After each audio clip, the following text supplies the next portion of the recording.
Rosie O'Donnell, what she does next really shows how pathetic she is.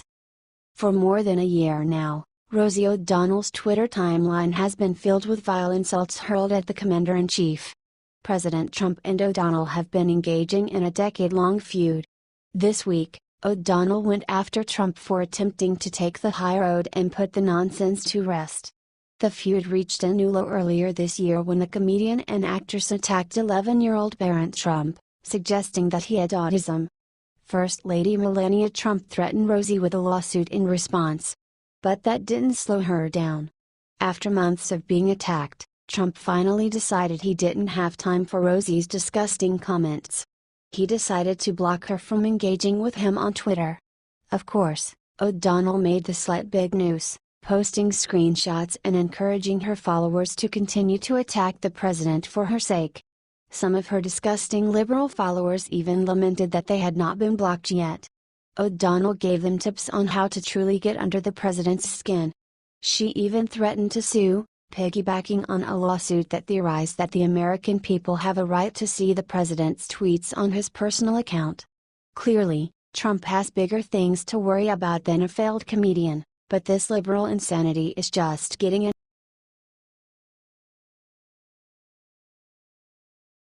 McCain caught red-handed making plans to take Trump out. Last week, Arizona Senator John McCain turned his back on the Republican Party by shooting down the Obamacare repeal bill. Now, he's been busted attempting to make plans to take out President Trump. McCain is allegedly trying to ruin Trump's decision to rethink sanctions on Russia. The Arizona senator is attempting to make Americans believe that he and the president have equal power, saying, "We are the president's equal, not subordinates. Our commanders-in-chief, not our commanders in the field, are responsible for this failure." In Afghanistan, McCain said, "I urge the president to resolve the differences within his administration as soon as possible and decide on a policy and strategy that can achieve our national security interests in Afghanistan and the region. If the president fails to do this by the time the Senate takes up the defense authorization bill in September, I will offer an amendment to that legislation, which will provide such a strategy." Trump fired back at McCain's comments his Twitter page on Thursday. "Our relationship with Russia is at an all-time and very dangerous low. You can thank Congress, the same people that can't even give us hair," he wrote. Congress could not even negotiate a health care bill after 7 years of talking, Trump added in a statement. By limiting the executive's flexibility, this bill makes it harder for the United States to strike good deals for the American people and will drive China, Russia, and North Korea much closer together. The framers of our Constitution put foreign affairs in the hands of the president. What do you think? Is McCain crossing serious lines?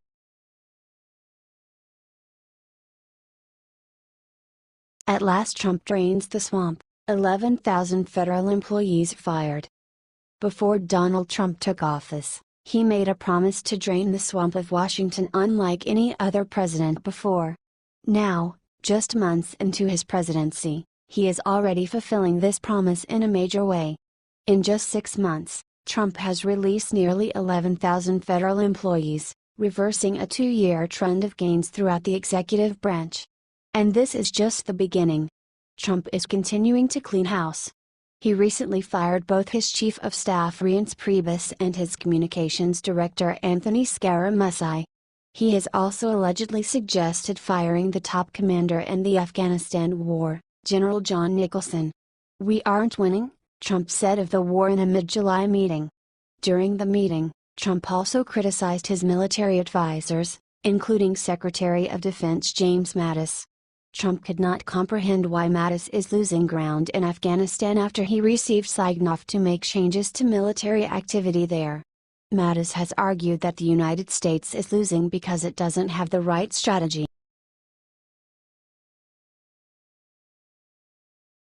Shocking new black tax bill paid by the white people introduced by Congressional Black Caucus.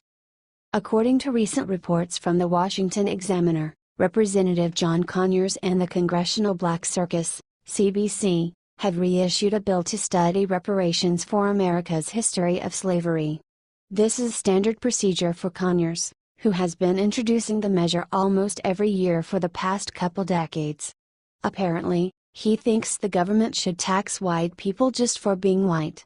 Sadly, this is just the latest Democratic attempt to reverse black poverty at the expense of all white Americans, regardless of whom they are or where they came from.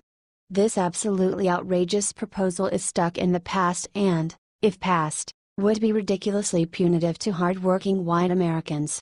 The real solution to poverty is not about government handouts or giving out other people's money, it depends on teaching those in poverty how to successfully care for their families. Slavery was outlawed in America over 150 years ago. At this point, nobody living in America has owned slaves or been a slave. Furthermore, not every white American's ancestors participated in the horrendous trade. To make that assertion is short-sighted and biased.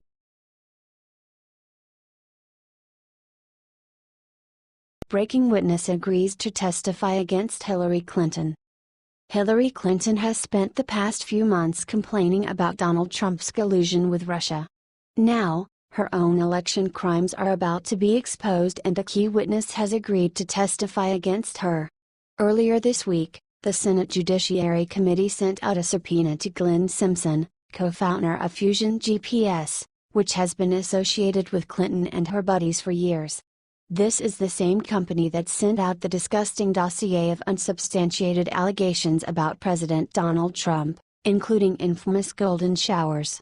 Initially, Simpson refused to testify, which is why the committee sent out the subpoena. But now he has stepped up to the plate. However, since that time, Mr. Simpson, through his attorney, has agreed to provide a transcribed interview and requested that the subpoena compelling his attendance at Wednesday's hearing be waived, Committee Chairman Chuck Grassley, R. Iowa, and Ranking Member Dianne Feinstein, D. California, said in a statement. "We've reached an agreement on this request and have withdrawn the subpoena." Fusion GPS returned to spotlight after claims spread about Donald Trump Jr. and Russian lawyer Natalia Veselnitskaya to get dirt on Clinton. Veselnitskaya has ties to Fusion GPS, surprise, surprise. It's within reason to conclude that Clinton, Fusion GPS, and Veselnitskaya teamed up to frame Trump.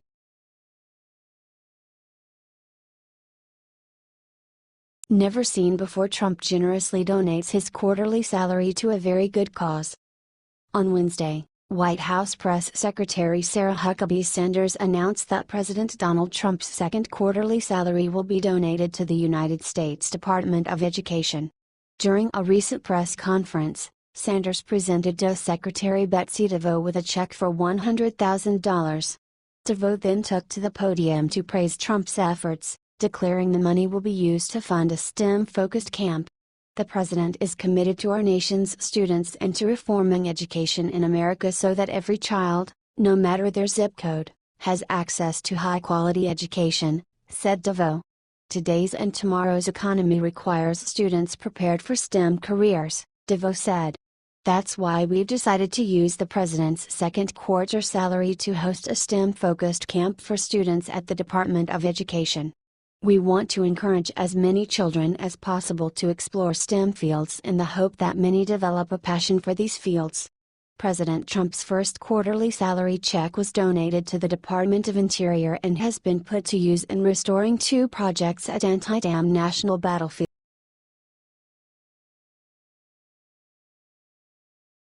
Michelle Obama comes out from hiding to make race bait announcement. Michelle and Barack Obama have increased the racial divide in this country with their race baiting.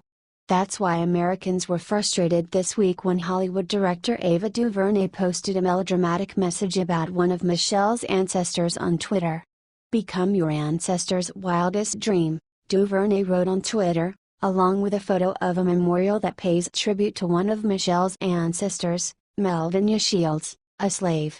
She was born a slave in South Carolina in 1844, the inscription reads, according to the photo. At age 6 she was brought to the nearby Shields farm in what is now Rex, Clayton County, Georgia. Her family would endure a 5-generation journey that began in oppression and would lead her descendant to become First Lady of the United States of America, Michelle Obama. Theirs is a story of hope. What do you think about this post? Should we be turning our attention to the future instead of 150 years in the past?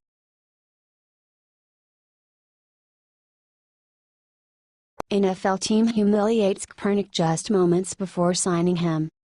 Last year, former San Francisco 49ers quarterback Colin Kaepernick made headlines for refusing to stand during the national anthem before his games to protect against racial inequality. After a terrible season, he ended up being dropped by the team. He has spent the last year desperately trying to find another team to take him in. Rumor has it the Miami Dolphins were preparing to sign Kaepernick after their starting quarterback was hurt. Just when it looked like Kaepernick was going to have a job again, the team went in another direction and signed 34-year-old Jay Cutler instead. This was a humiliating moment for Kaepernick. Jay Cutler quit the sport and got an entirely new profession, and he'll still get signed before Kaepernick, one Twitter user wrote. Others shared a similar sentiment. It's clear Kaepernick is paying the price for his attention-seeking antics, which sparked outrage among the men and women who have fought for our freedom. This isn't the first time Kaepernick was shut down last minute. Seahawks coach Pete Carroll also said the team couldn't sign him, claiming he's a starter in this league. And we have a starter